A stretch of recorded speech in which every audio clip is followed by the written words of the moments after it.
This is mission control to Dharma 1. We're live to Facebook and YouTube. We have sound, we have picture. This is mission control to Zoom. We have both. And, oh, wow. Hello, friends. You too. Want to get married again? Hello, my friends. Welcome.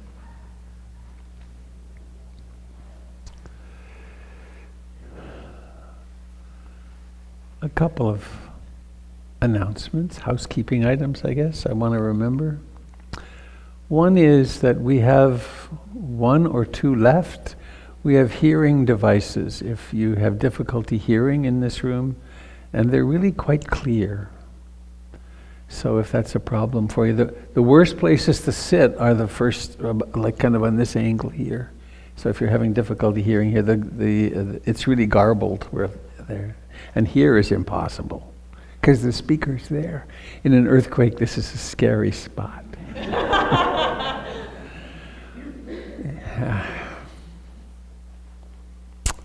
So, Maggie, could I have a copy of the chants that you were going to do, just in case I lose my way? Okay, thank you.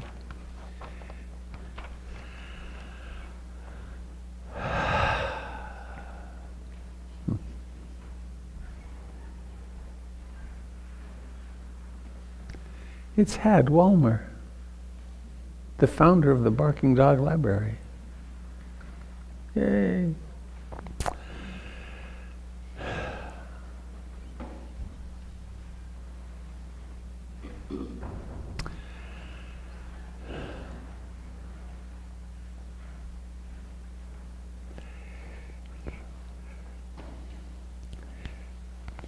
So we spent the last years doing Zoom, and 5 days a week, 7 o'clock. And I got in the habit of starting with a poem, and I really like it. So that's how I'd like to begin. And this morning, for reasons unknown, there are two poems.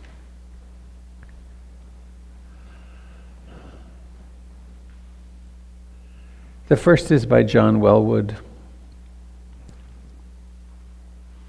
It's kind of an un-Buddhist first line. Forget about enlightenment. Sit down wherever you are and listen to the wind singing in your veins. Feel the love, the longing, the fear in your bones. Open your heart to who you are right now. Not who you would like to be, not the saint you're striving to become, but the being right here before you, inside you, around you. All of you is holy.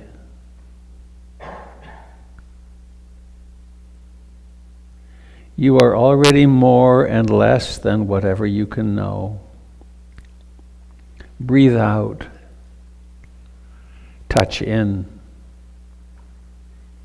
Let go.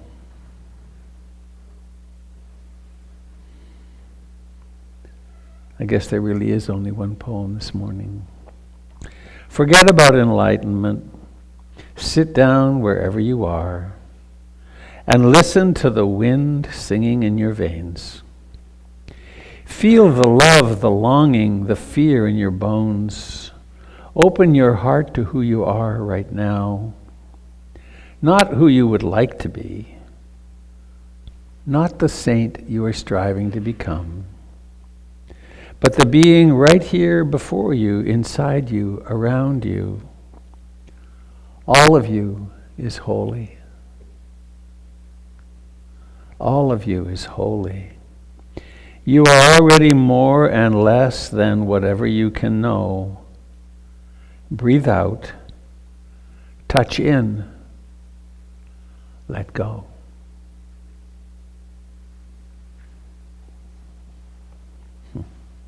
John Wellwood.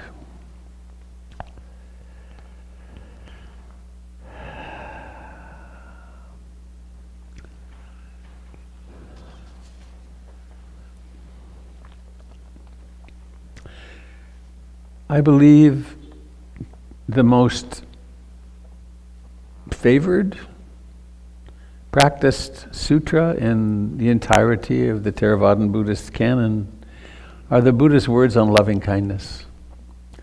So let's chant them together. Now let us chant the Buddha's words on loving kindness.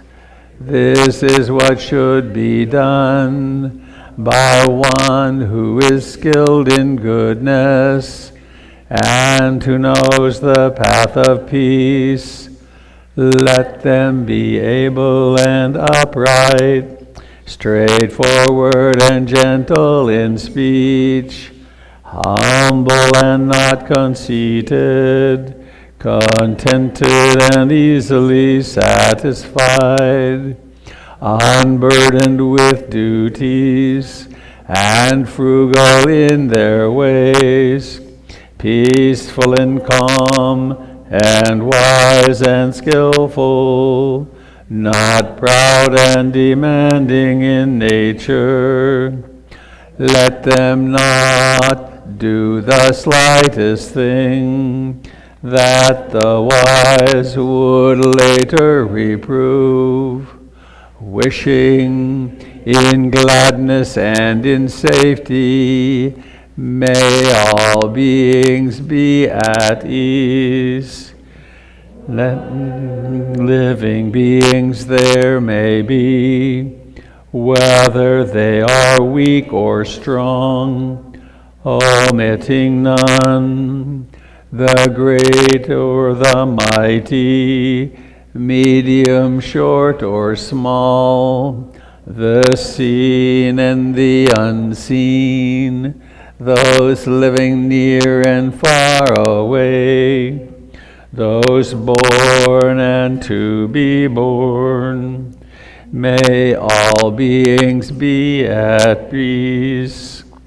Let none deceive another or despise any being in any state. Let none through anger or ill will wish harm upon another. Even as a mother protects with her life her child, her only child, so with a boundless heart should one cherish all living beings, radiating kindness over the entire world, spreading upwards to the skies and downwards to the depths, outwards and unbounded, freed from hatred and ill will, whether standing or walking, seated or lying down, free from drowsiness. One should sustain this recollection. This is said to be the sublime abiding, by not holding to fixed views, the pure-hearted one. Being freed from all sense desires, is not born again into this world.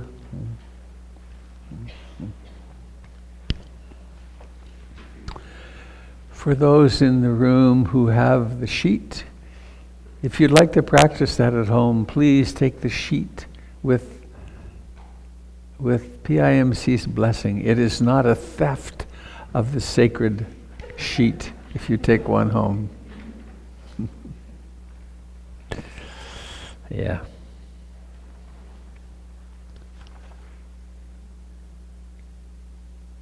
They do come with a microchip, however, and your every thought will be monitored from then on. All right, my friends. 2,600 years ago, an ordinary human being, Siddhartha Gautama, became disillusioned with life.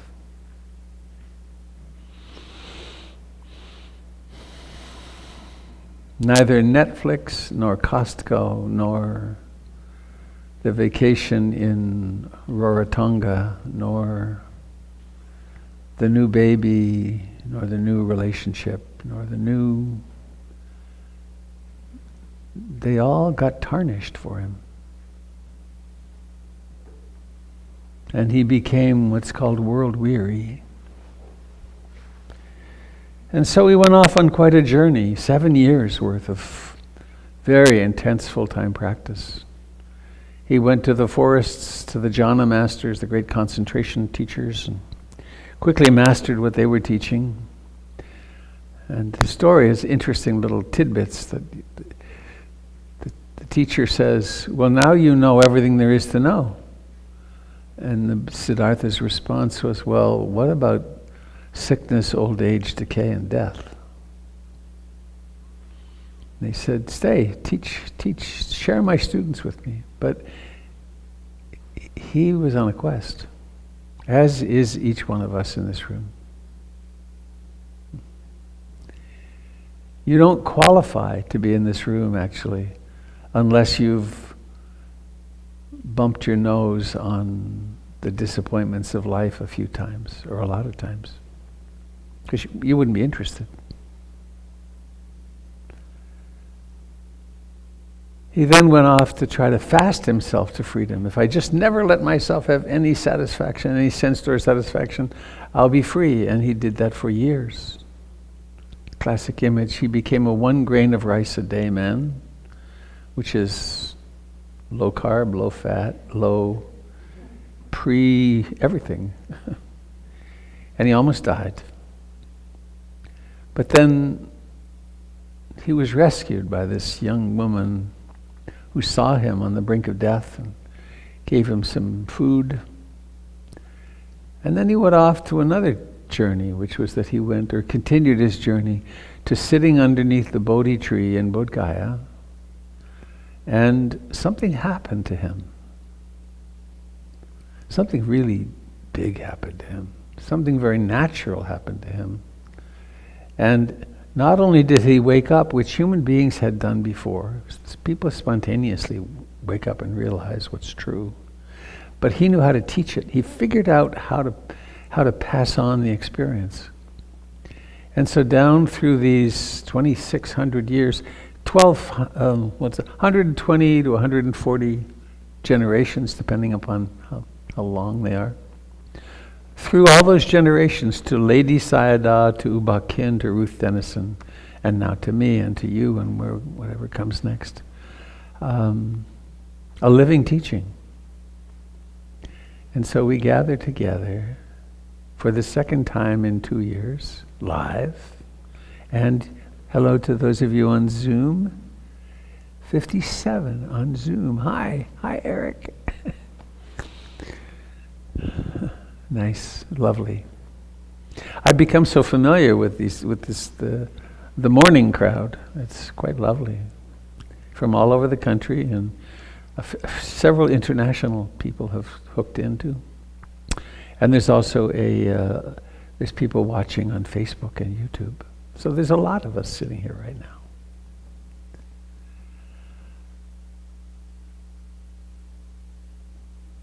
And let's do what people of this tradition have done for a long time. Let's sit and do very little or nothing for a while.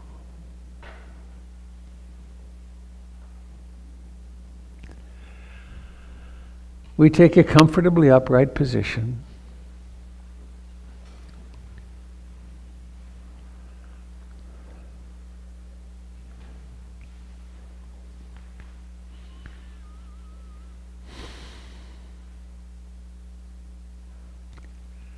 Comfortably upright.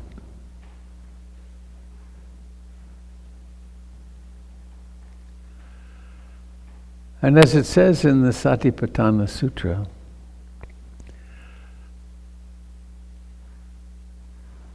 the seeker finds a quiet place to sit. They sit upright. And they place mindfulness before them.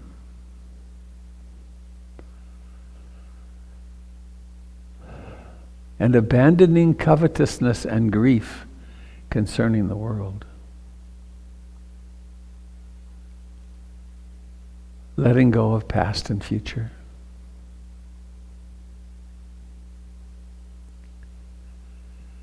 Coming home to the present moment.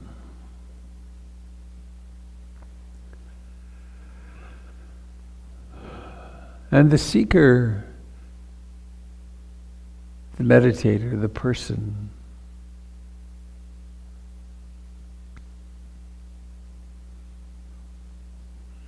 notices in-breathing and out-breathing.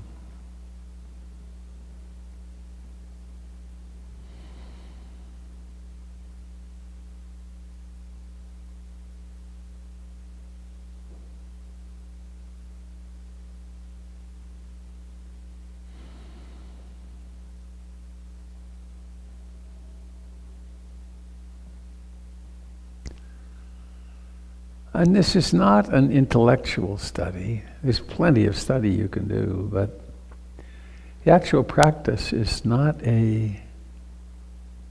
related to thinking.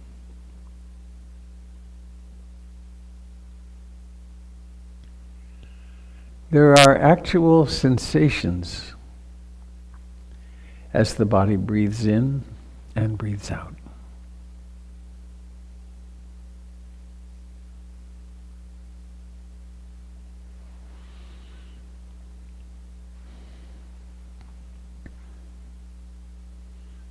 And we notice the very beginning of each breath, when we can.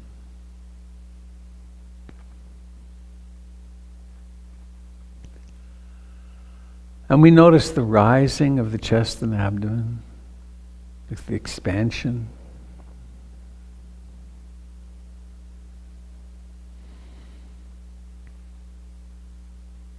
And then there's the moment when breathing in ceases and breathing out begins.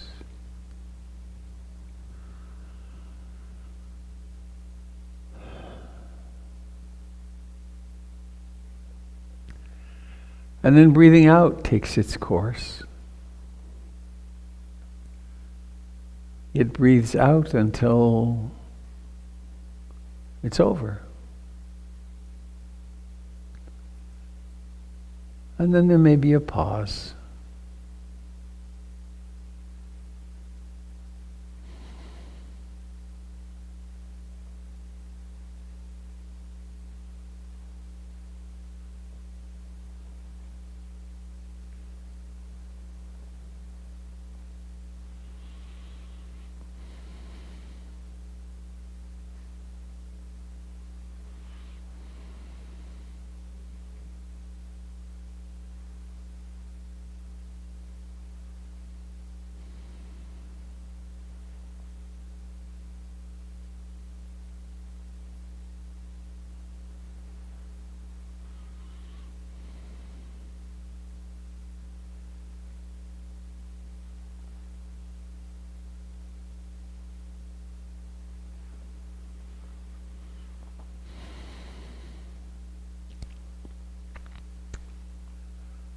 Sometimes when the mind is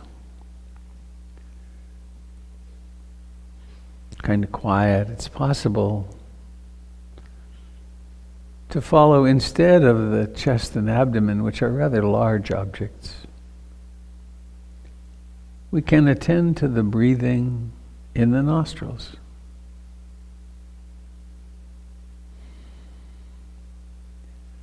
There's subtle sensations as the air enters and leaves at the upper lip.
Now, of course, there's more to the human experience than awareness of breathing.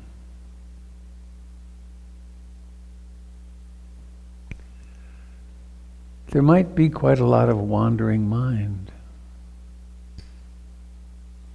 It can be pretty intense.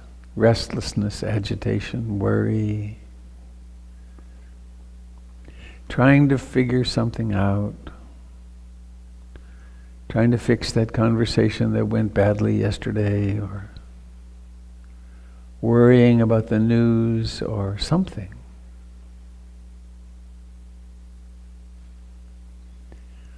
Fortunately, we don't have to stop this wandering mind. It will stop sometimes. And as the practice deepens, it'll stop a lot.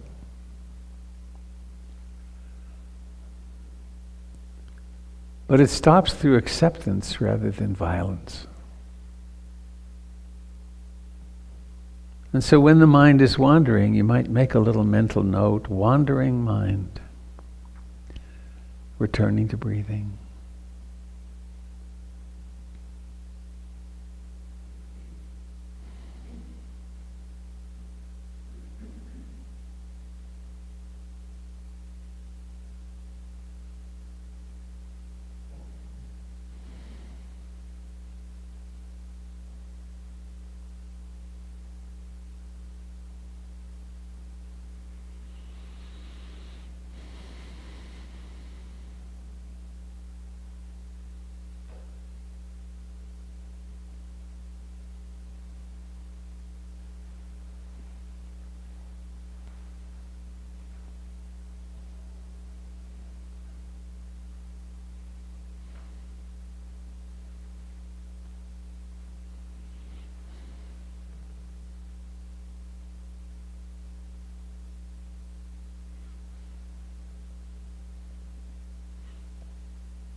The mind might be busy wanting something.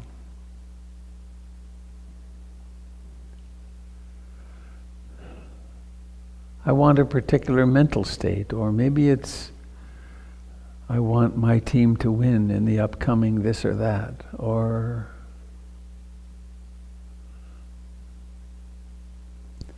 there's some pleasure that is on the horizon and I want it now.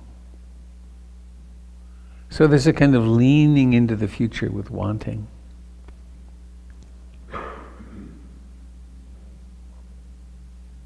Again, this is not a mistake or a failure. It's just what the mind does. And so, becoming aware of that, mysteriously becoming aware of that. Wandering mind, coming home to breathing.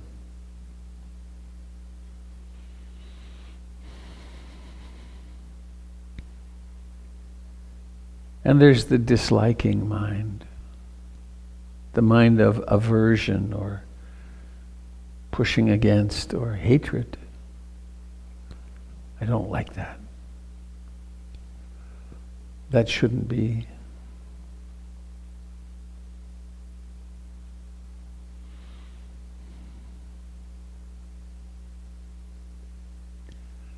This too is not a mistake or a failure. Liking and disliking are essential to human survival, but identifying with it is not. So we become aware of disliking. Wandering mind, home to the breath.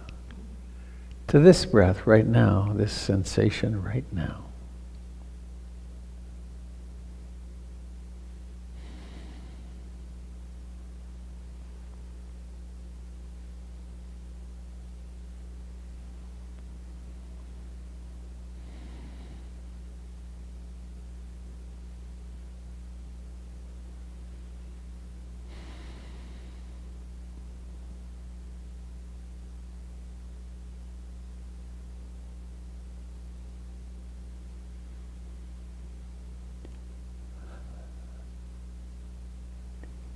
Then there's a kind of sleepy dullness, sloth and torpor, a mind that really can't focus on anything. Interestingly, awareness can notice that too. Sloth and torpor. And then come home. Come home to the actual aliveness of breathing in and out.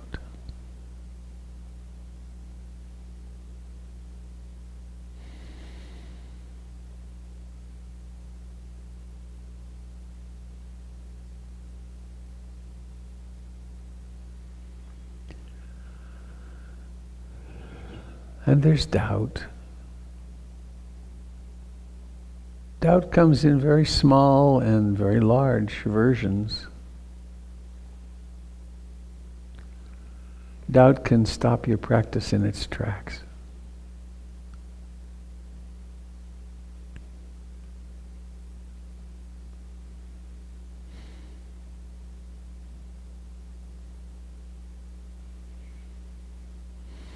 There's emotions. Happy, sad, depressed, elated, giddy.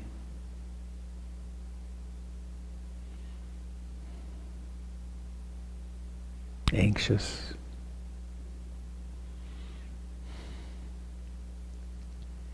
It's a bold statement, but true, to say that none of these are who we are.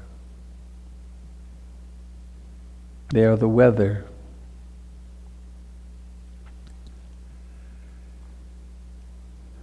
And we use the coming and going of the breath as our anchor here in the present moment.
one aspect of mindfulness is that it remembers.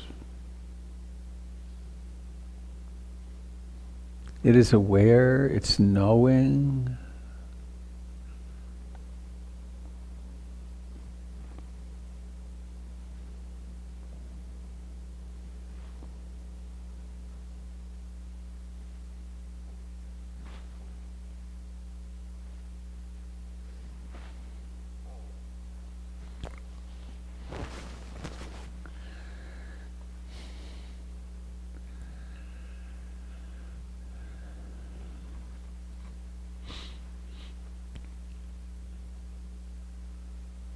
One of the essential 7 enlightenment factors is curiosity.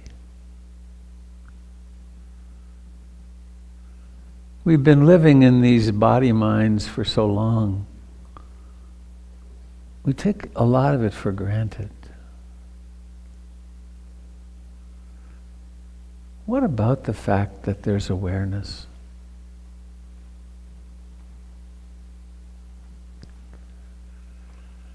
I mean, how do you do that?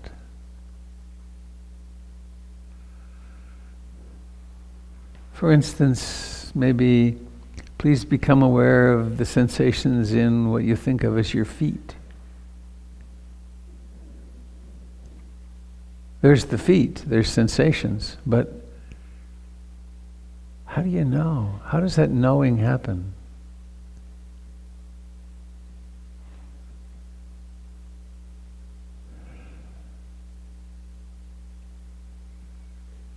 And then maybe there's become aware of the life in the left hand, or the index finger of the left hand. How do you do that?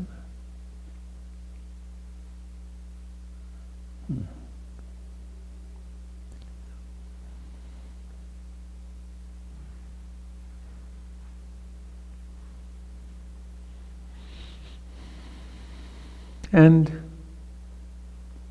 we can come back to sitting, being aware of breath. Mindfulness of breathing can become the closest friend for the rest of your life.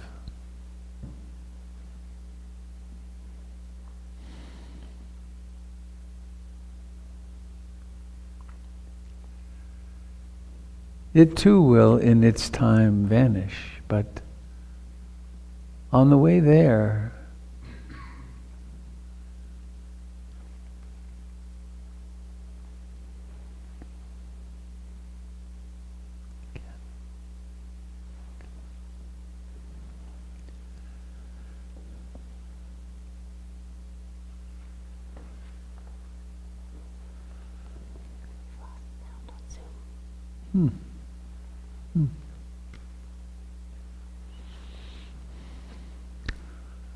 on the way there, this breath right now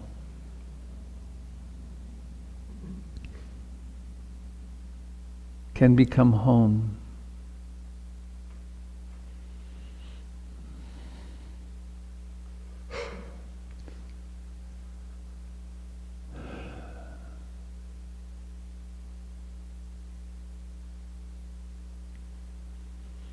We began with the Loving Kindness Sutra, and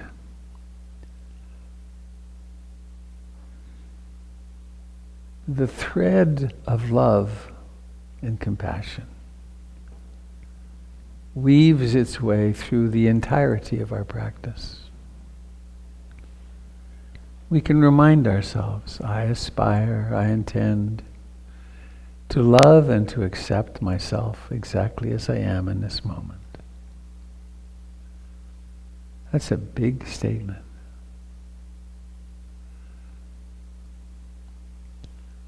In this moment, to be free of self-improvement,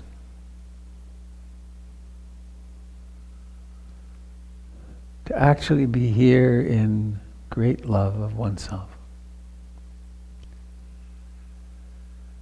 And there are many ways that we as human beings hurt, physically, emotionally.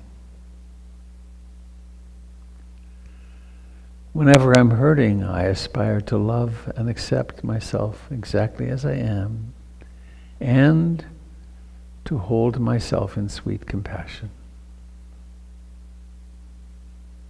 Right now.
In meditation, we're always starting over. We're always re-inhabiting this moment. And the mind may wander for 5 minutes. Sometimes we get caught up in our lives and in wandering, and it wanders for a week or 2 or a month, or a year or 2 or 10, and we discover we're lost in addiction, or lost in work striving, or tortured in some kind of relationship hell. But then there's this waking up. Back to the present moment. Back to being present, alive. Some wandering minds are 1/10 of a second or less.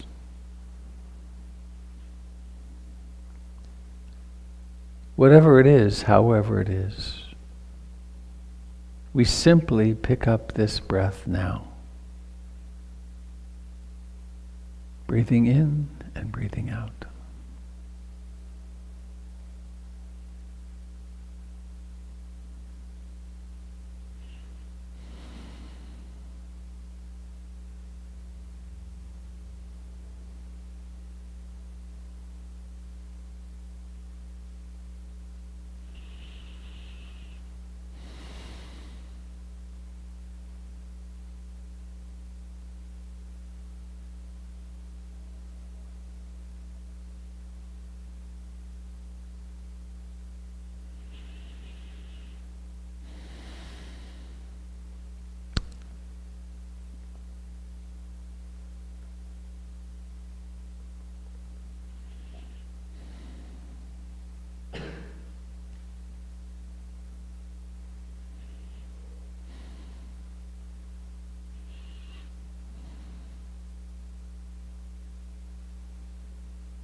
So let us notice now,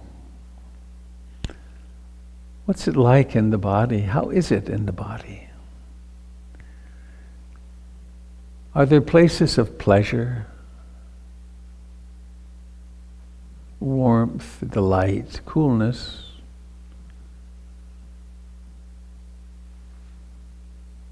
Are there places of discomfort, of pain?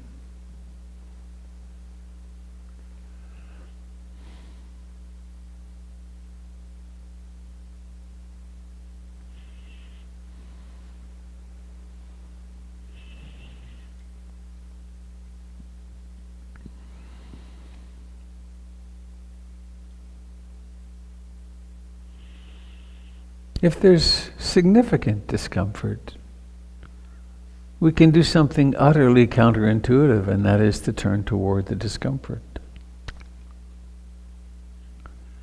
To move in and down and closer and more intimately into contact with discomfort or pain.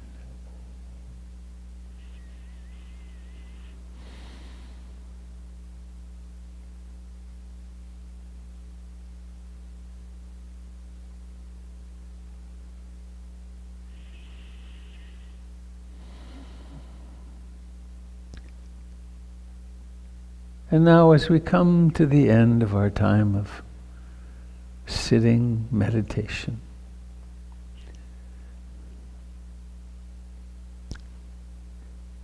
let's reflect for a moment on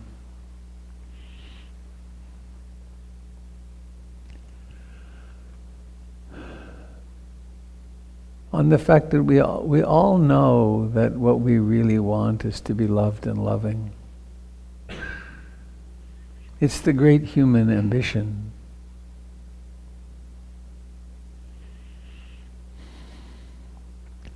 And perhaps we can connect with ourselves, maybe with some memory of being loved or loving. At such practice moments, I like to go to holding an infant, or looking deeply into the eyes of my dog, patting him, my dog who passed away a little over a month ago. Early in his life, a veterinarian told me that he was so high-strung he needed to be patted into submission at least twice a day, to pat him till he felt safe, till his amygdala quit and he passed out. We all need that, right?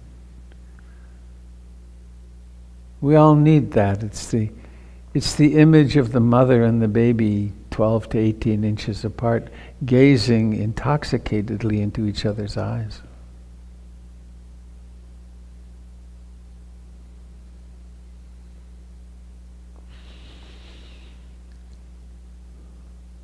So we can give that to ourselves. Those memories, that memory of being on a mountain peak and being so filled with love and awe, let it re-inhabit the synapses.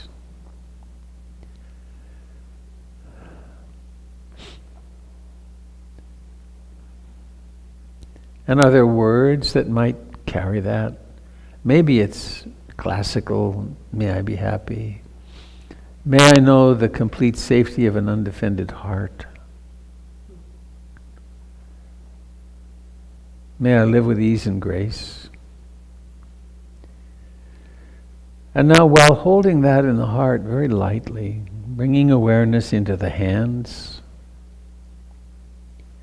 into the face, into the eyes,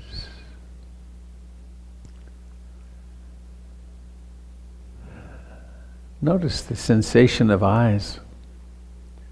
They do so much more than seeing. They exist in their own sensory world. And now, intentionally, notice what it takes to open the eyes.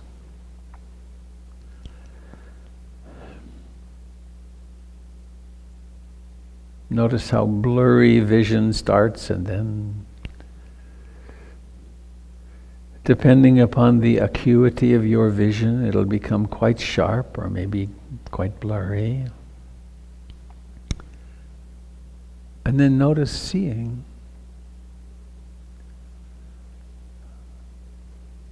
Here in the room,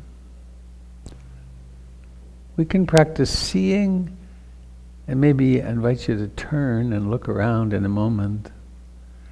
But keep in the heart's eye, may you be free from suffering, or may you be happy.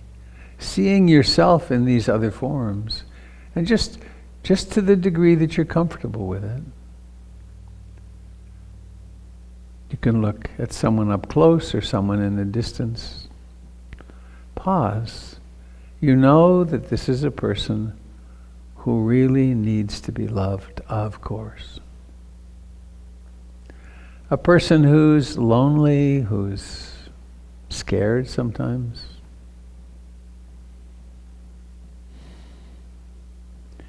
And so we move our practice, and those on Zoom, of course, you have the beautiful built-in, all these beautiful faces on Zoom. Jonas about to be eaten by a cat. Seeing with love in our hearts.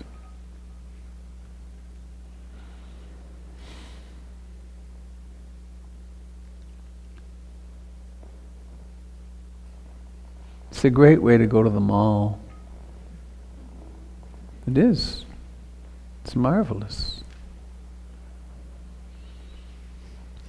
I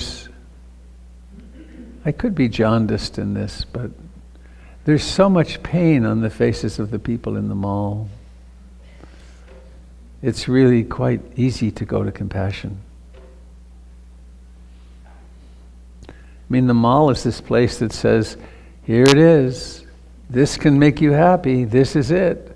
And the kids are saying, I want that, I want that, I want that. And then somehow or another it's not living up to the promise, and everyone's confused as hell. Why am I not feeling terrific?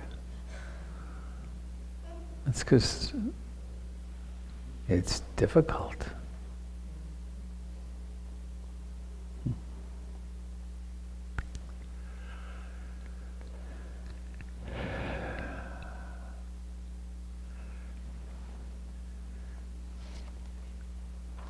Where is my great distractor? It's under here. I got a text from Doug Pullen this morning. Doug, here it is. Would you please announce that the Heart of Freedom... Doug Pullen's Heart of Freedom is returning to in-person this week on Thursday, 4/14. I guess that's next, yeah. 4/14 at 7:30 p.m. It will still be it will still be on Zoom and Facebook. Have a nice day. Candle. I know. Would you be willing to speak of your teaching? I would suggest take off your mask to do this. Thank you. Hi, Robert. Hi, Candle. Nice to see you. Yeah. We need to make a date after this. Yeah. All right. Oh, it's so good to see people here in person. It's really nice. It's really good to see people in person. As most of you know, but I'll say it again, on the first and third Sundays is when I do an evening still on Zoom, which is not tonight, but it's next week. I also do a Monday evening, which is tomorrow night, and it's at the same Zoom link. So if you go to our website and you find me under community and teachers, and you go down to my name, you'll see the Zoom link. And also, just prepare yourselves in case you're interested. I'm thinking of starting a chanting maybe an hour and a half on Saturday afternoon, late afternoon, where we can learn some of the chants in Pali and in English, like the one we just did. I don't know what it's going to be. And then also those who, I have a women's group, My Secret Life at PIMC, which is all on Zoom. Those who are identified as women or by the way are welcome to come. We have a few of us in the room today, so nice to see you in person. And our last one is this Friday, so we will be starting again with a new 4 weeks in a row, the third Friday of the month, and we'll be starting May, June, July, and August. So thank you. Hi, folks on Zoom. Good to see you. Laura, may I lean on you for Donna talk? Oh, you're over there. Huh. I had misplaced you.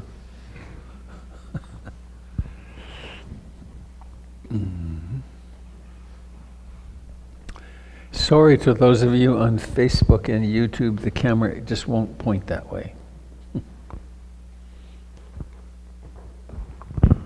Hello, everyone.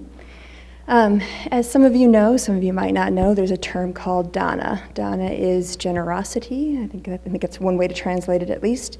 And it's another mindfulness practice within Buddhism, and it's a way to show gratitude, work with attachment, work with clinging, work with all those other kinds of things as well.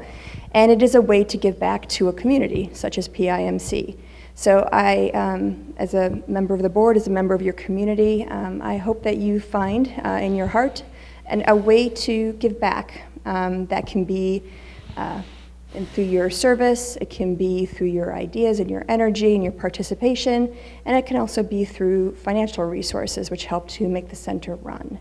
So there is a way to do that online. There is a little box in the back. We used to have a bowl, but then sometimes people help themselves to the bowl, and while we are generous too, it felt better to put it in a little box there. The bowl is behind. Oh.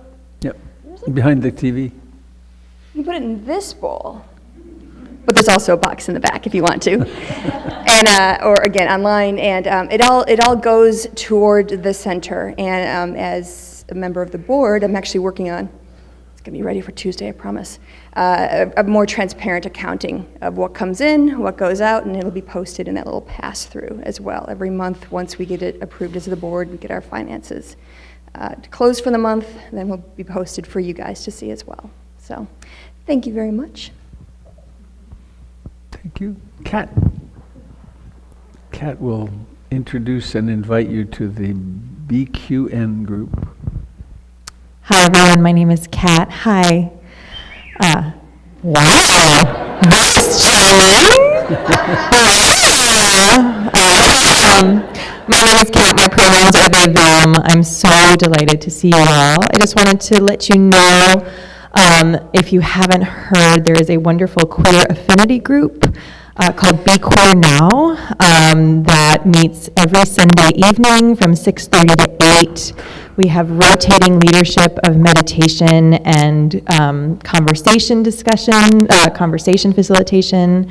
It's a really wonderful group. If you identify anywhere along the LGBTQIA+ spectrum, please join us. If you Google Be Queer Now PIMC, we are the first hit, yay. So please join. We're on Zoom for now. We might eventually become hybrid, but please feel free to join us at any time. Thank you. Thank you, Kat.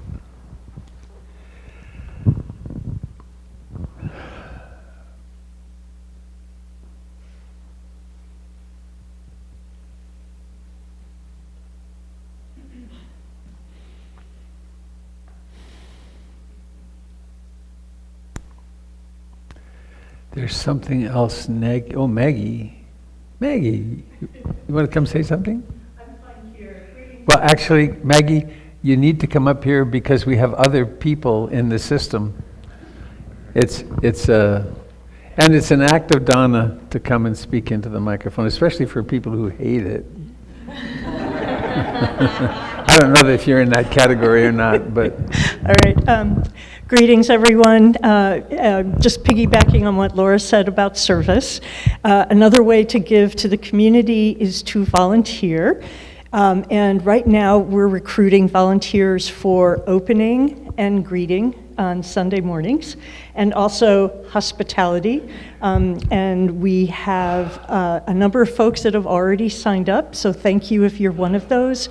And if you haven't signed up, it's wonderful to come in the morning. It's peaceful, it's quiet. And my understanding is that starting next Sunday, the hall will be open at 9 a.m. for meditation and walking practice. Yes? Yes. So there are some sign-up sheets out in the back, and I will communicate with you and follow up with you about dates and times. So I'm looking forward. There's so many of you I haven't met. And hi, Zoom. I know a lot of people on Zoom. Mm-hmm. So anyway, They're thank you waving so at you. much for your time. Thank you, Robert. Thank you. Well, from here, I'm going to invite Jim to come up and speak about his teaching and also do a little mindful movement. After that, I'm going to be offering a Dharma talk. And after that, if you pass through the magic pathway to another world, it's like Narnia in there. You go through it, and there actually is coffee and tea and 2 trays of really bad donut-looking things. So, Jim, you want to come up and I'll see if I can get the camera to work on you? Oh, you need this one. Here. Push the button once to take the red off. I remember now. Uh-huh. All right, there's that. Okay, all right.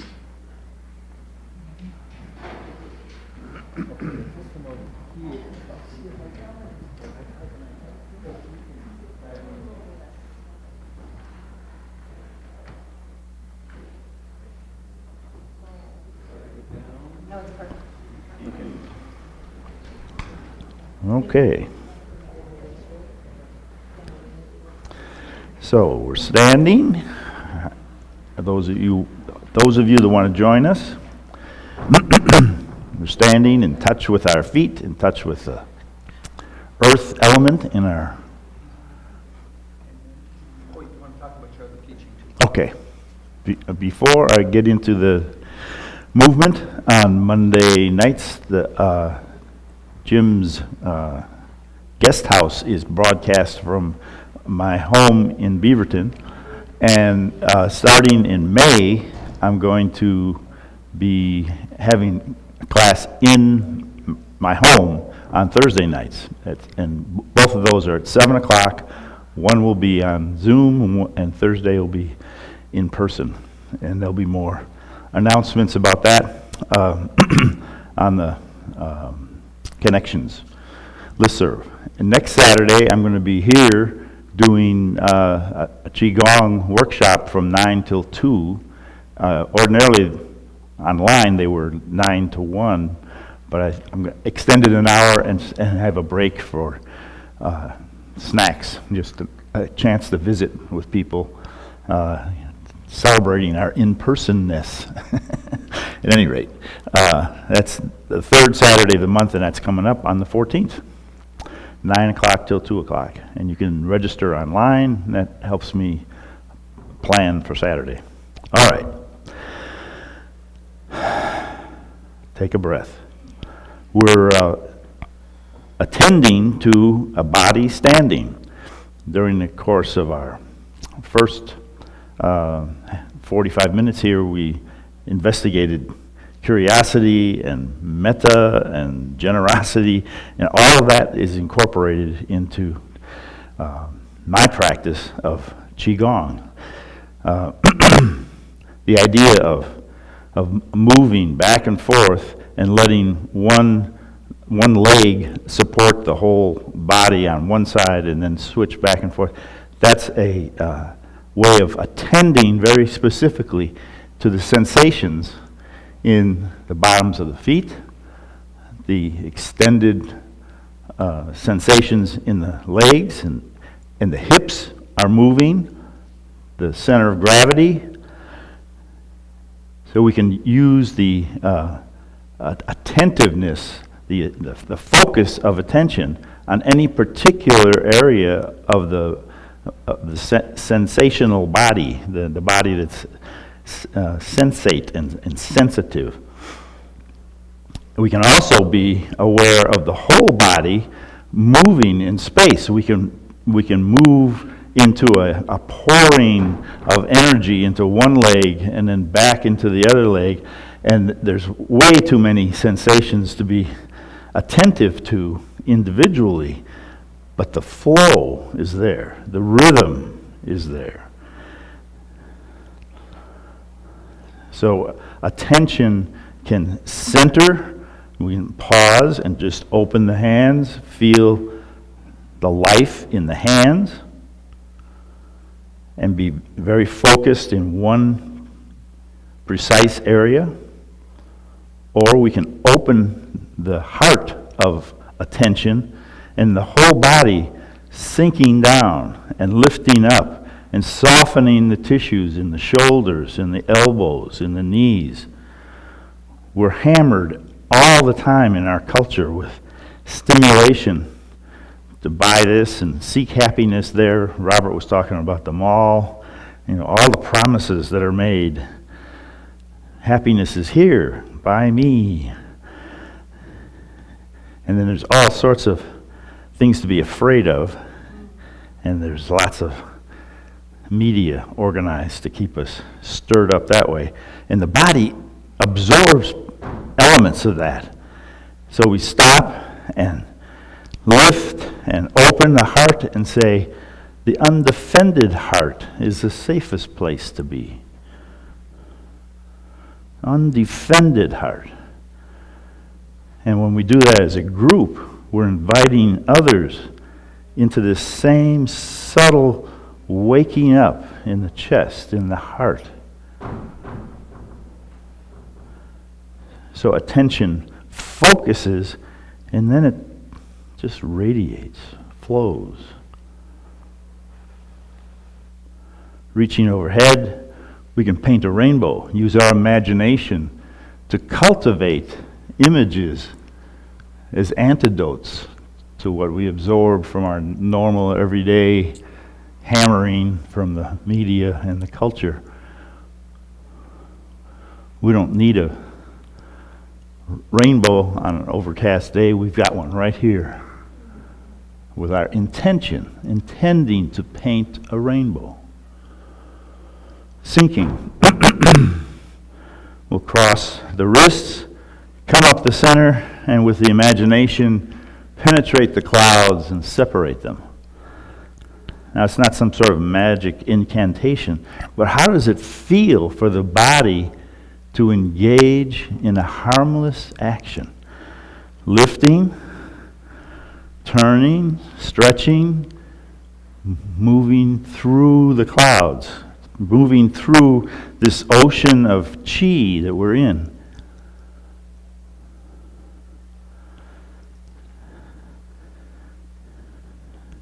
Swimming in this ocean, there's no resistance. Our Dharma hall accepts every gesture, makes room for it.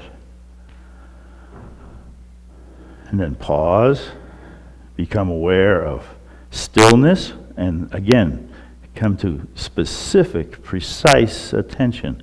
What are the sensations in the fingertips, in the palm of the hand, and the thumbs? Once we stimulate that flow of energy in the field of life in the body, it continues to resonate after the gestures are over. It's a signal that we've healed some of the damaged tissue that we absorbed during this week, driving our 1-ton massive iron things through dangerous situations.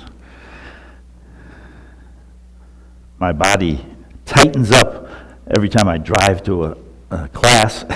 I'm in traffic and I get tight, then I get to open up when I get there, and let's all stretch. Let's all arrive here with openness and willingness to work together, engaging in harmless activity. Purification of conduct, they call it. We're intending to use the body in a harmless, healing activity.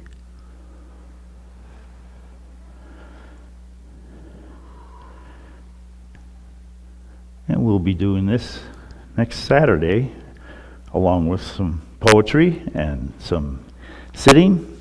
You're all invited to join me at that point. Thank you very much.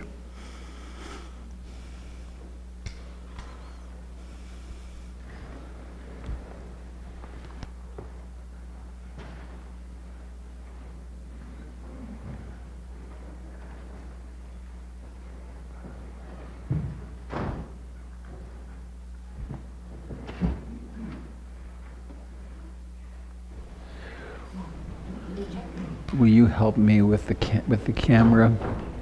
I moved it for. You're going to ask for volunteers. Someone to No, volunteer. I just changed my mind. Okay. Thank you.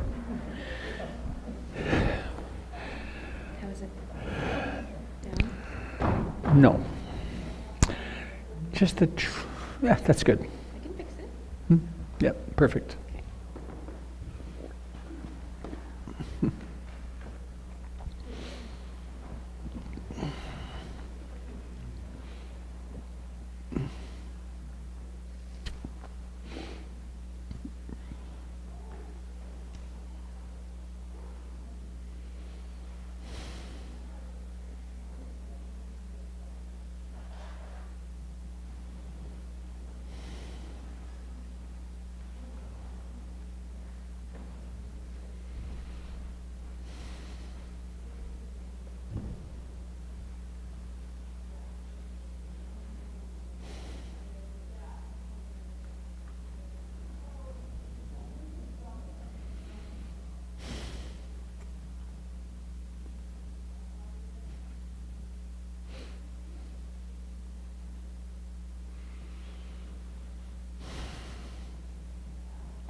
I'm told that it is helpful sometimes when I speak about how human I am. I was here at 8:30 this morning. I was here yesterday afternoon too. Paul and I went and bought this incredible thing, which I would use. We just couldn't get it going this morning. And it'll be useful for a lot of things. Classes in particular will have, so the classes will have the Zoom people there and the live people here. However,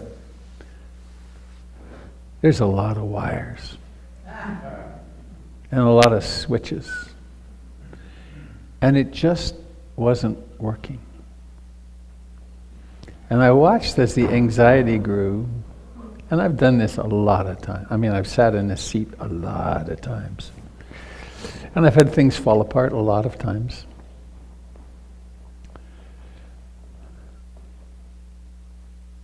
And I sat this morning before I came. I was feeling very calm. It's like, oh, great. I have a marvelous Dharma talk planned, and I'll be spacious. And then this expletive system was completely not working. And the impulse to walk out the door or just to close it and say, I'm sorry, friends on Zoom, it's just not going to work. But I walked out the front door, admired our beautiful garden, I love it when everything's in blossom like this. And then walked around and I have a little office over here, and I sat in my office, and I had 18 minutes till showtime. And I sat for a little while. Oh, that sense of arousal and disliking, and it's very painful, isn't it? It's really unpleasant. And then there was quite a fair amount of mindfulness. And then I sort of passed out for a while, just gone. Not long, 5 minutes. And then came back and was much better. And then within 5 minutes or so of that, the balance had come back. Now that's incredible, I think. That's not who inhabited this thing a few years ago, 40 or so. But we're so fortunate to have the Dharma and learn how to reset ourselves, to come back from the storms, and then to also to create less havoc in the world. To act out less and less on the basis of our emotional storms. I want to get me off here. This part I can do pretty well after 2 years of Zoom. Excuse me just a second.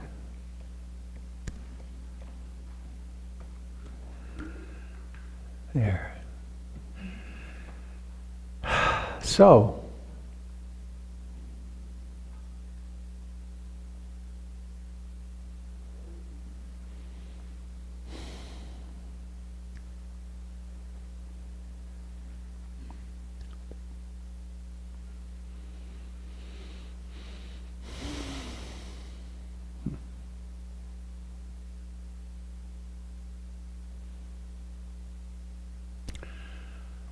I want to, for the umpteenth time, I guess, thank Ajahn Sumedho, who's one of my great heroes.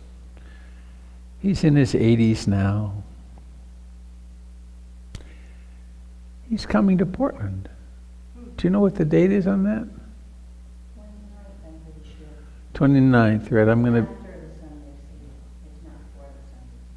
Uh-huh.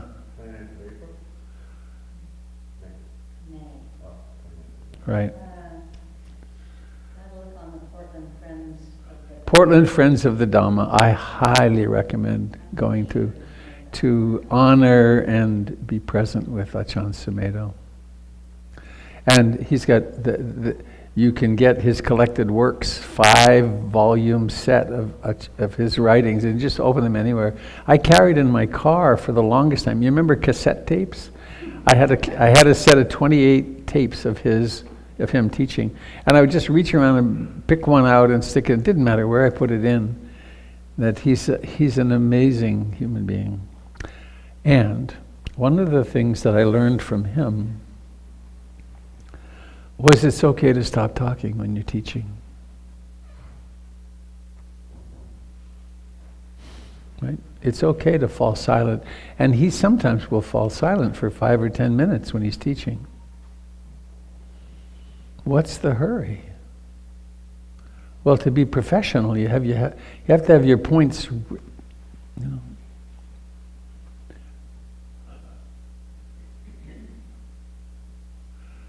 But there is something that I am moved to say today, and that is that it goes sort of like this.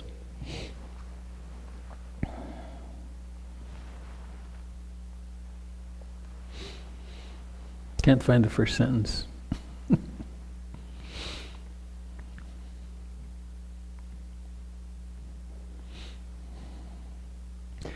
I want to speak about the precepts, but in a bigger context than I usually do or usually think to.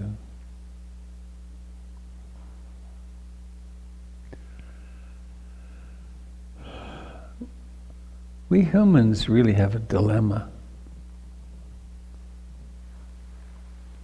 We get born, some would say on the basis of previous karma, But whatever the case, we get born and we go through somebody training and we become somebody.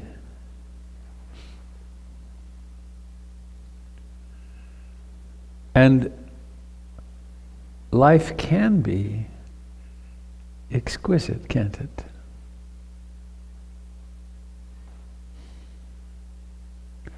I haven't seen if my dear friend Jill Pangman is on today. She's often there in the weekdays. Jill lives in Whitehorse in the Yukon. And I'm going up there at the end of this month to teach a little 3-day retreat with old friends there. I haven't been there in years. But she sent me, she's an outdoors person. If you're ever in the outdoors, you want her on your expedition.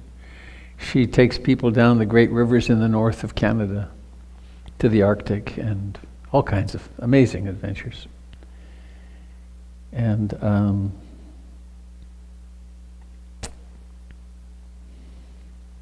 funny, I got lost in, oh yeah, I know what it was.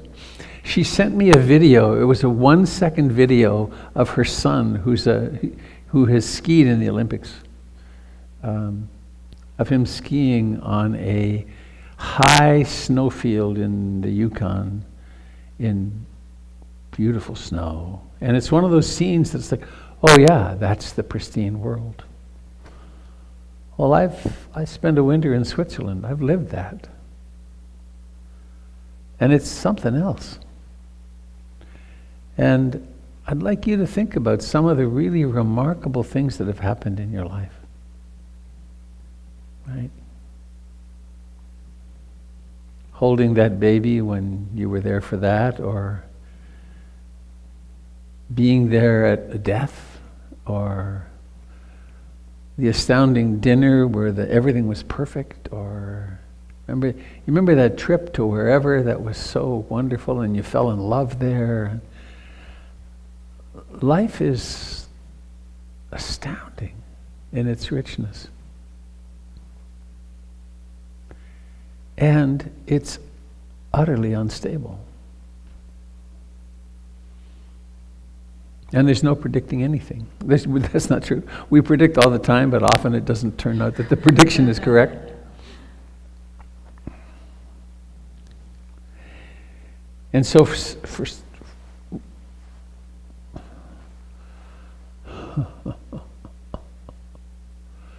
what the Buddha discovered is a way to solve the dilemma. What do I do about the fact that I'm a separate being? And being a separate being is inherently dangerous. It was Ajahn Sumedho who spoke about, I remember he went at great lengths on one of the retreats I was on with him, about talking about, feel your belly. Feel how undefended your body is. These bodies are nothing but vulnerability. Jim mentioned briefly, I drove over here in about a ton of plastic and metal. I didn't go fast because I wasn't on the freeway, but I was we were on the freeway the other day, and we were accelerating down to get on the freeway, and the mileage thing gets up about 65, and then we start mixing with these other cars and the trucks, and about 2 years ago, I was bored. I was on YouTube, and somehow or another, I chanced upon a 20-minute video of dash cam pictures from Russia of high-speed crashes on the freeway. I kept watching because it was very edifying. Because it isn't crash, it's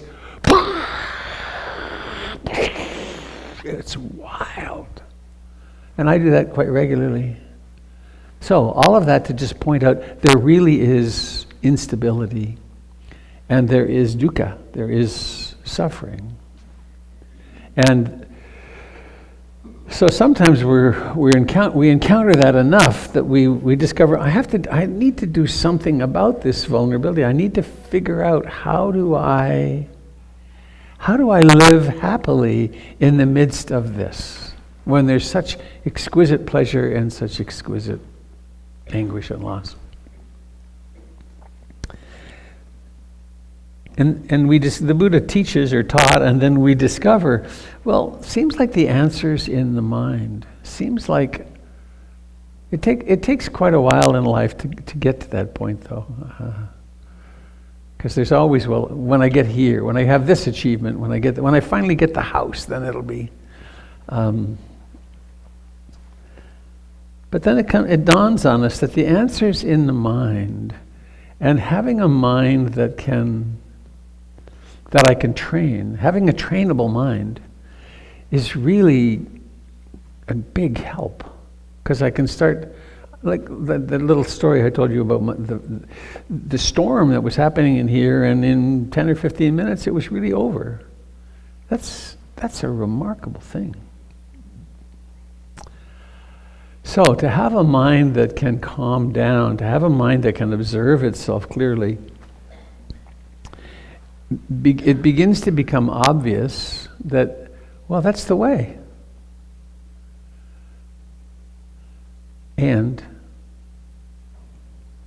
we also start discovering that particularly once we know about the precepts, that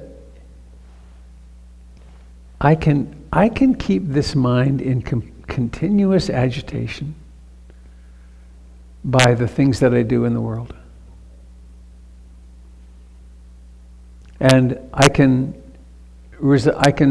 do actions or restrain actions that will result in this mind being more pliable, and that I can wake up more because I'm suffering less pain because of my encounters in the world.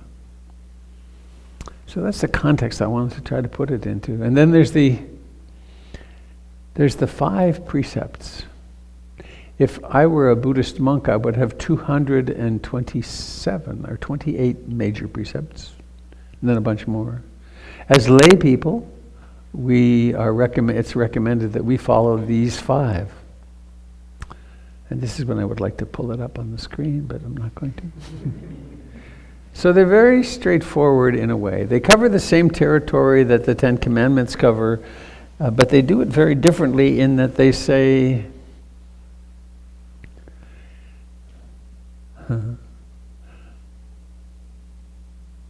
these are not commandments. These are actually the law. As I always like this demonstration. What shall I use? This would be nice and bright. Yeah, can't get it out. Hey, I'm determined. There it is. All right. I don't think it worked. So, my friends, what will happen if I open my fingers? Are you sure? How about now? Huh. Now? Nope. All right. Let's try it once again. Asterisk, which reminds me of a joke. Nasruddin was sitting in his front yard. Sufi wisdom mystic. He's sitting in his front yard and he has a whole basket of hot chilies. And he's eating them one by one, and he's crying and calling them, it's so hot, it's burning. And his students say, Mullah, what are you doing? And he says, there's got to be a sweet one in here somewhere. So, we believe in deeply the law of gravity. It holds when the object is close to the earth and they both have mass. One of them has a lot of mass. And so this happens. If this happened to be 1,000,000 miles up in space, it would just sit there, right? It would be unaffected. So, the precepts can be understood as laws. Not that somebody made, but it's just the way it works. So, I just looked at my watch. 25 minutes to do the precepts. I think it's enough time. I undertake the training of the heart to refrain from killing other beings. Imagine how different this, I learned this from Ajahn Sumedho.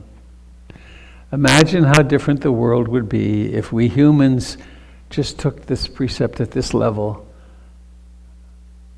I undertake the training of the hearts to not kill human beings. Right? To not push this button that sends that missile. To not order this, to not order that. We change the world.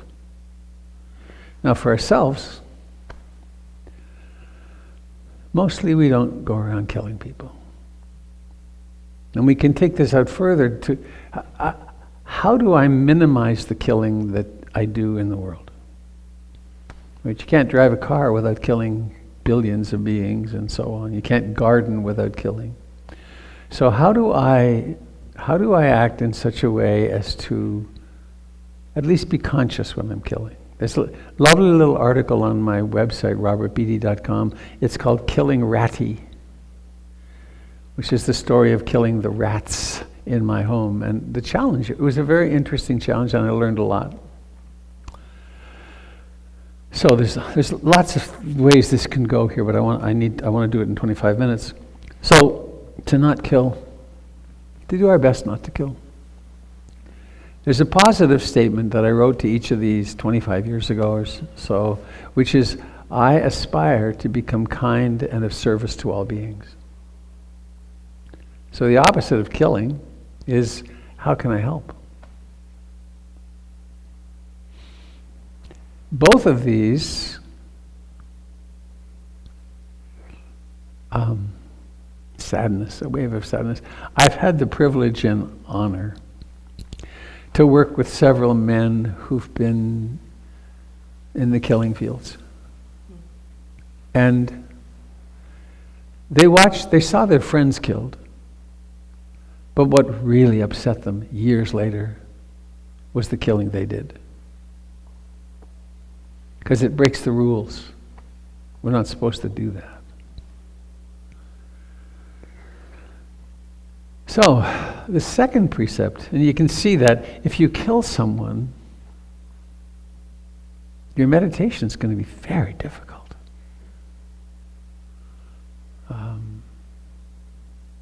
It doesn't mean you can't integrate it and move through the trauma and have a life filled with compassion, but it creates a hard row to hoe. I undertake the training of the heart to refrain from taking that which is not freely given. Interesting wording. I undertake the training of the heart to refrain from taking that which is not freely given. And so, that can clarify for us. There are circumstances where we could take something, but as Ruth Denison put it so clearly, Dalink, once you have the Dharma, you can't get away with yourself. So you just can't get away with purloining something that's not yours. Cheating on one's taxes. Taking more energy from another person, or taking more energy from your body than than it has. I have a great tax cheating story. Years ago, I'm going to do this briefly. I was a psychotherapist for a long time, and I saw people. And this one guy came along. He didn't want to tell me much about himself except his anguish. He didn't want to tell me where he lived. He did tell me where he worked, and he worked at one of the banks. And 3 times a year, he would walk into. He was very high on security. He would walk into the bank, and they would say, "You're gone for 3 weeks." 3 times a year, in addition to his vacation, because they wanted to check on him. Was he doing something? Anyway, I saw him, and he always paid me in cash. I thought, this is great. I'll stay. So my second set of books had my cash. And then 12 weeks, 12 sessions, or 15 sessions into this whole thing, He said, oh, and I need a receipt for my cash. And I went the moment I went paranoid, I was like, oh God, he's a plant from the IRS to test. I mean, really just. And then I calculated it, and I looked at and I realized, wait, it's not worth it. It's not worth it because of the Buddhists say there's the uprightness of heart is disturbed.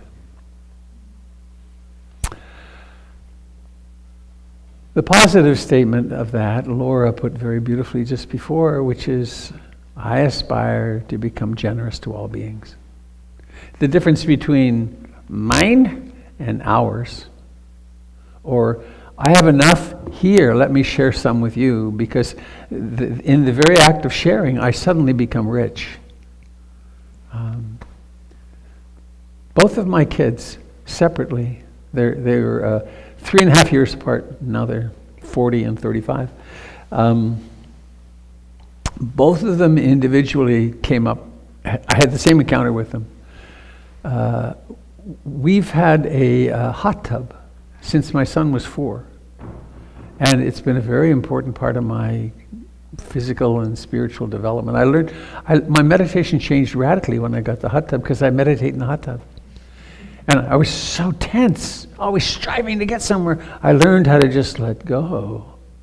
So anyway, one of the things I would say to them, and it's true, was we are so rich. We are, and it's true, compared to most people in the world, we have everything. We even have this hot tub. And I mean, I've been in places where people have never been in hot water. Tibet. They've never had a hot bath. Anyway, they each went and they got into school and they went to one of the really big, one of their richer friends' houses, and they came home and said, Dad, we're not rich. And then we had the discussion, well, are we or aren't we? I think we are.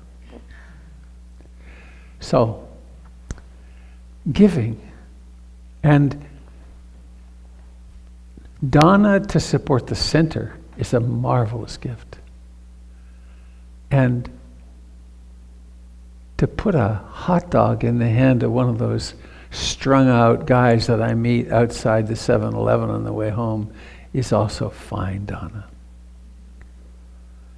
And to give your spouse, if someone needs a little more love and affection and being taken care of, what a wonderful thing to do. Quite consciously say, oh, I can do this.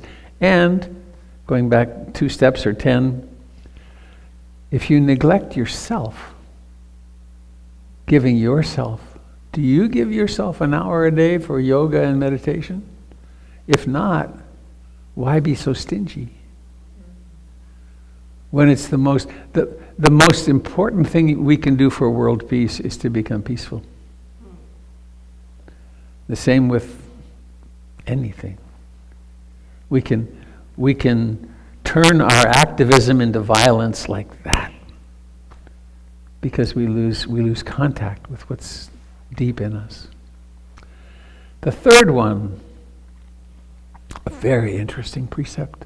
I undertake the training of the heart to refrain from sexual acts that cause harm.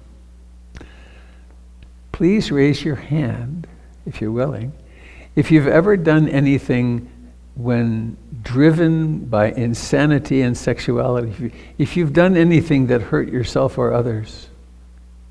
Look around the room. It's kind of common, isn't it? Why? Because the prime directive is, when beings meet each other, there are 3 questions. Can I eat it? Do I have to fight it?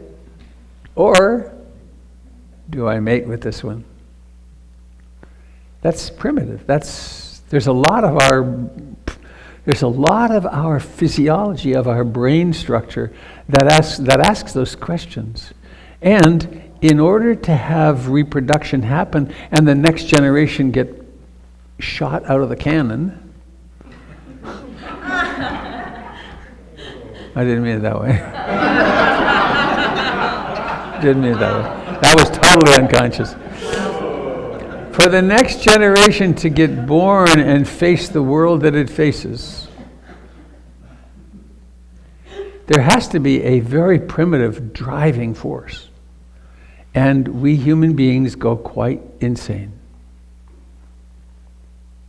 Right? We make vows and we make commitments, and somehow or another they become irrelevant. So there's the precept, which is, okay, I'll try to be sane about this, and I will have a barrier between myself and unskillful acting out, which is, Thich Nhat Hanh stretched this or amplified this too. I will not, I won't involve myself in sexual behavior which is harmful, and I won't act out with someone else. I won't help someone else violate their commitments, which then gets more complicated, right? Nope. So, the positive statement is, I aspire to cultivate love, creativity, and beauty. I will, in this, when it's an appropriate relationship, I actually intend to turn sex into making love. I intend it to be an act of creation, of bringing beauty into the world. I mean, true art. I mean, no higher art than real lovemaking. So, yeah. And it's libido, right? I intend to use this creative energy to bring love, harmony, and beauty into the world. The fourth precept. Oh, I'm doing great for time. I'm impressed. The fourth precept.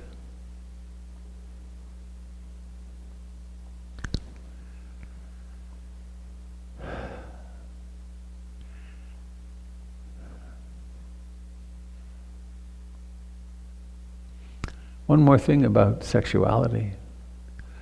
We can harm ourselves really easily.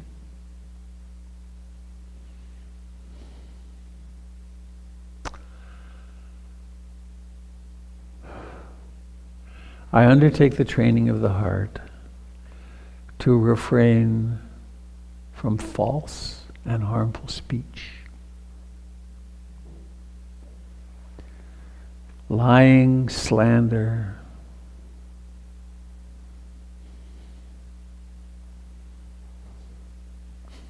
gossip, thank you. Passing on news that isn't true.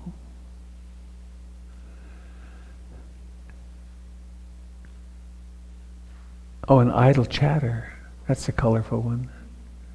And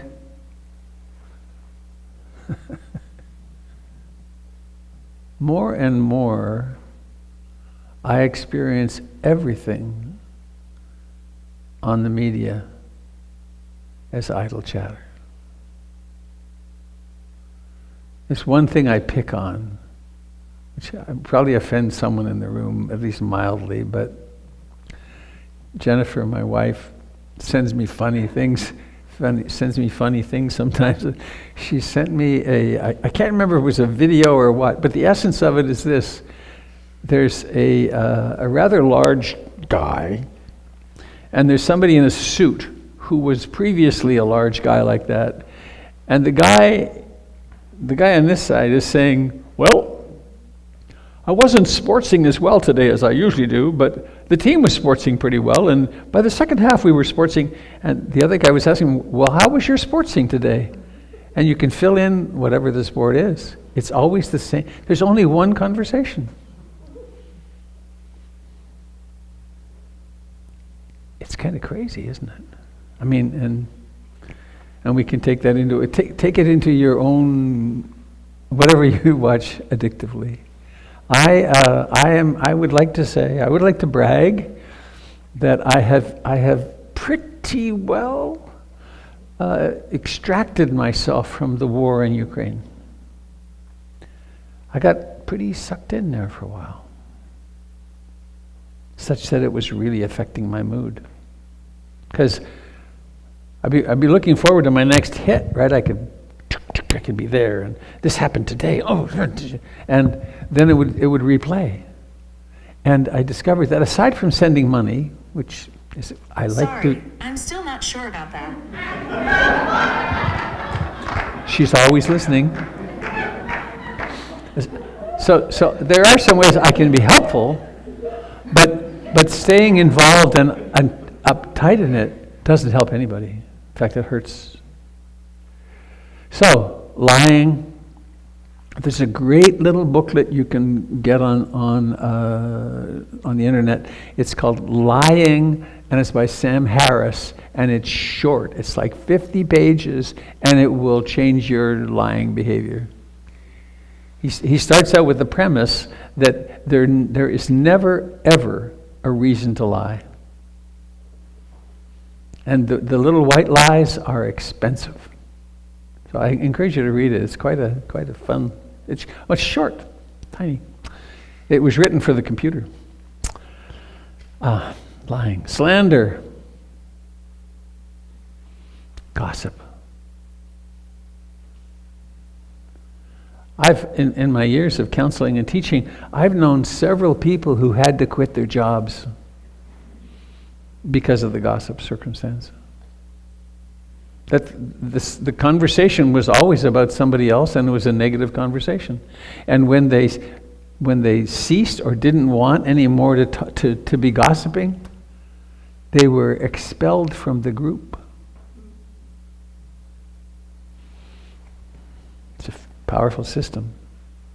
And gossip is, whenever we, with any frequency, speak about someone else who isn't present.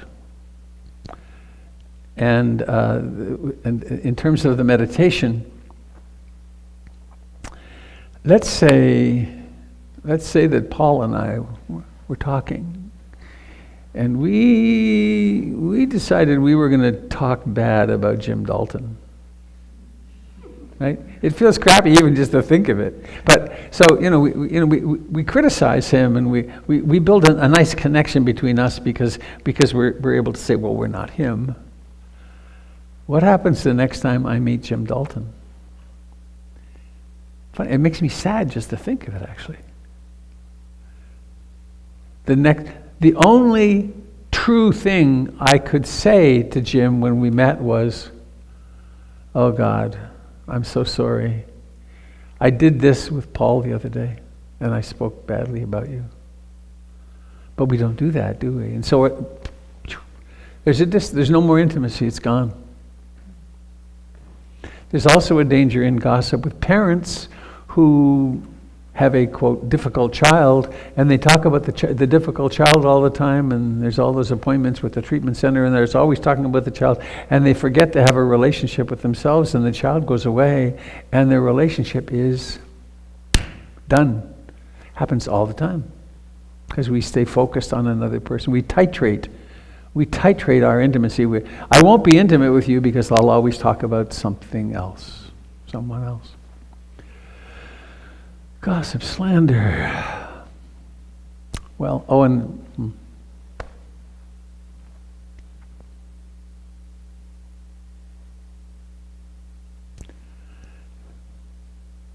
it's always been true. But what we're seeing happen in Russia with the media control and with the silo control here and the big lie, we're very prone to living in psychotic realities, which are not related to reality at all. And so we can tell ourselves lies, we can not be honest, and it's a terrible illness. And then when we come to our meditation, since the meditation is about truth and what's really happening, it's very difficult to get through that. Lastly, and interestingly, I think, hi people on Zoom. Susanna, hi. How's Costa Rica?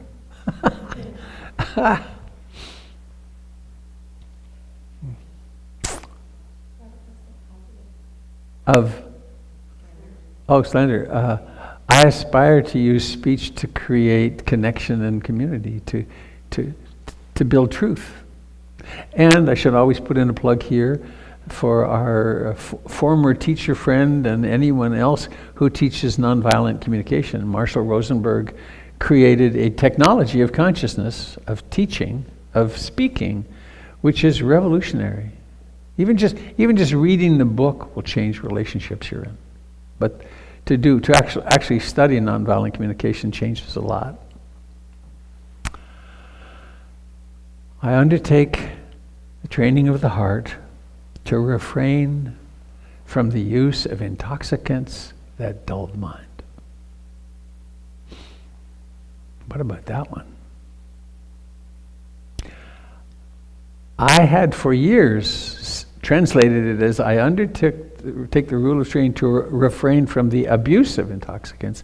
And on one of the monks, my age monks, came and visited one time, and he said, he didn't know, I don't think, but he said, and lots of you are thinking of this as I undertake the training to, not the abuse of intoxicants. He said, no, the training is intoxicants that dull the mind. So then,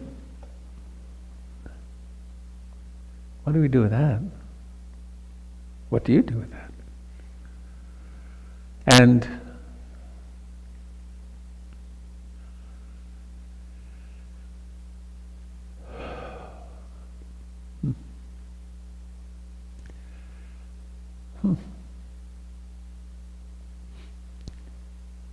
my father died drunk.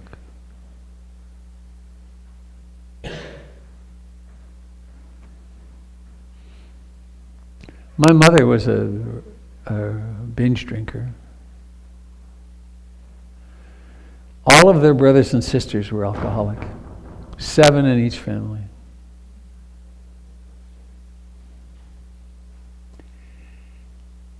When I ran into the Dharma in Bodh Gaya, I was with my girlfriend Liz. We'd been living in Geneva in Switzerland. And we always had at least a bottle of water, a bottle of wine at dinner, at least a bottle. I mean, it was $1 a bottle for really quite fine French wine, local. And we got stoned 2 or 3 times a week, because that's just what everybody was doing. And when she told me she wasn't going to marry me and live happily ever after in Chandigarh, India, I stayed stoned 2 months at least. I wake up in the morning and take a little toke, and wake up in the afternoon, and then I went on. I was so desperate. I went on this meditation retreat, and I went through the beginnings, at least in 10 days of marijuana withdrawal, and it was heavy. However, the Dharma was powerful enough to cut through all that, and I was granted an experience of being aware that changed my life. It didn't mean that the abuse of intoxicants stopped, though. That has gone on, off and on, and I credit that encounter with not having gone the route of my father, because I'm sure I would have. I was on the greased track. And it's taken a long time to not be dependent on anything.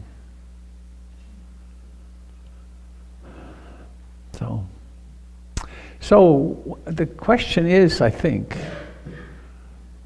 we can ask ourselves, what do I do with these substances? Is it an occasional glass of wine, or is it 2 or 3 a night? Or is it getting stoned every now and then, or do I have a little bit? What am I doing to complicate my life that I could choose not to do, or at least I could move in the direction of not? And then there's just the intoxication goes much, oh, this is on. Intoxication goes much broader than that because there's these. And these are profoundly distracting. And these. So, I hope you can hear this isn't a moralistic, you're a bad person because you use substances sometimes or a lot. It's more, what's the price? This consciousness is not the same the next day with a single glass of wine. It's just not.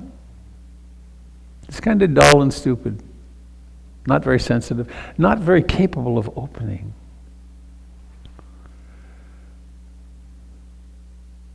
So then the positive statement of that is, I aspire to cultivate mindfulness, compassion, wisdom.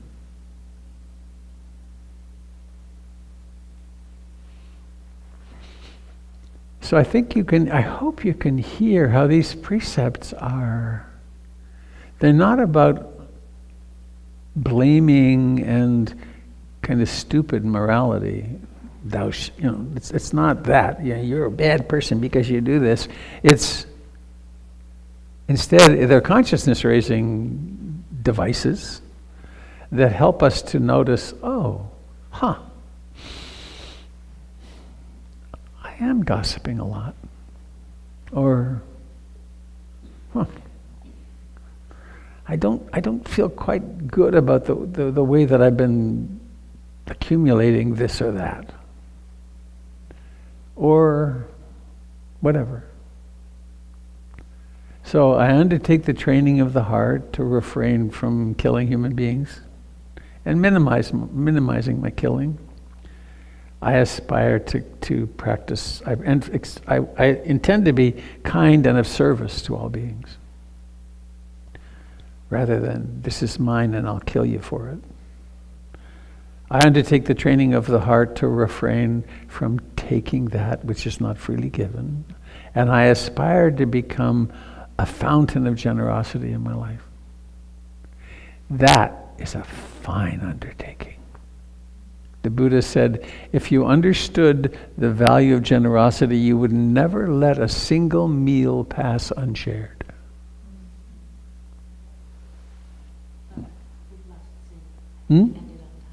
See? Our Zoom has lost it? No, it won't. It should. It's not timed.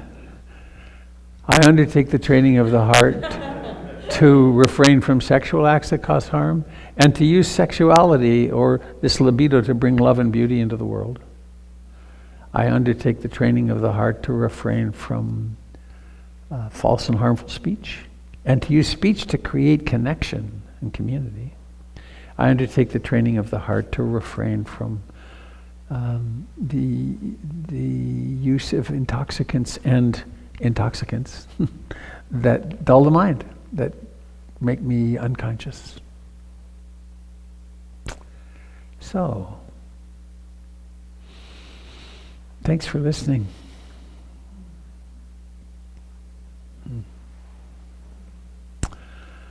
I often remember to say this at the end of retreats, but it's popping up right now, so I'll say it here. I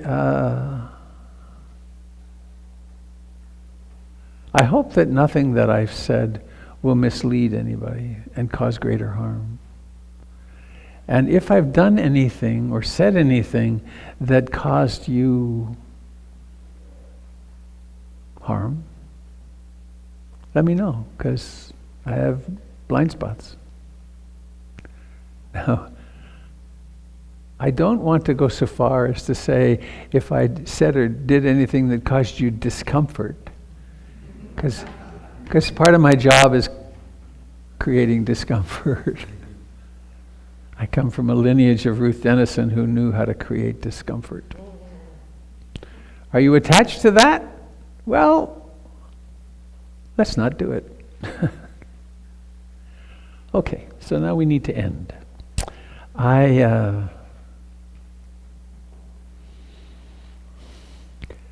Let's make a big circle. We haven't done that in 2 years. I'll leave this, let's leave Zoom on because they can see me. Oh no, I'll turn Zoom the other way. Fine. Thank you. So make a big circle around the room. It could be, oops, not that. And I think, shoot. All right, change the video here. Boom, boom, boom, boom, boom. There we go. Okay. All right. May I? Letting you in, forget it. I knew it would come to this. I want to be here. Yeah, we'll just make a little room for the camera. All right.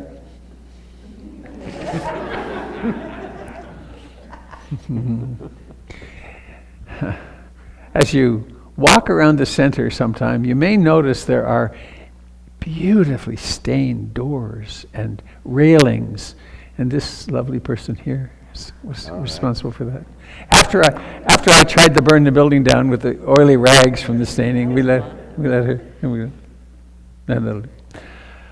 So, let us take a moment to become aware of our feet standing, touching. To notice the contact with the hands.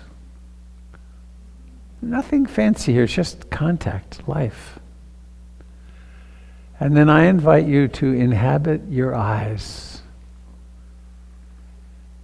And notice seeing, and maybe see with the eyes of gratitude and compassion. And just find a person across the room to see. See yourself in this form, in that form.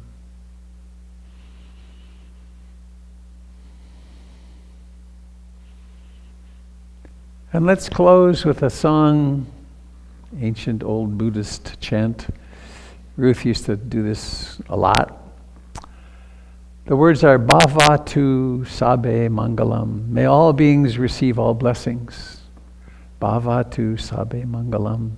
And Sadhu, which means may it be thus or so be it. It's like the Buddhist Amen. We'll do it 3 times. And feel it vibrating in your body. Feel the hands and also the meaning. May all beings receive all blessings. Bhavatu Sabbe Mangalam. Bhavatu Sabbe Mangalam. Bhavatu Sabbe Mangalam. Sadhu, sadhu, sadhu. And now there is the great experiment. Haven't done this in a long time. Is this contact? Feel it. Be really in. Feel the bones. Feel the life here. Is this contact permanent or impermanent? And let's see. Can we let go? Again, it's impermanent. Thank you, dear friends. Very much appreciate your coming. There's coffee and tea and donuts and some very fine human beings to greet and meet through that doorway. This gone? Yeah, go.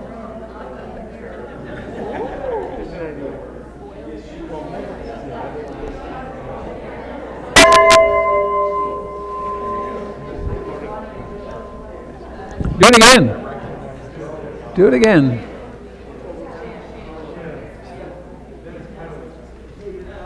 No, that's not what I want. Okay. Hang on. There it is. There's the brio. Goodbye, dear friends. Thank you for... Hi, Roseanne. Hello, James. And there's Douglas. Hi. Hi, Bruce.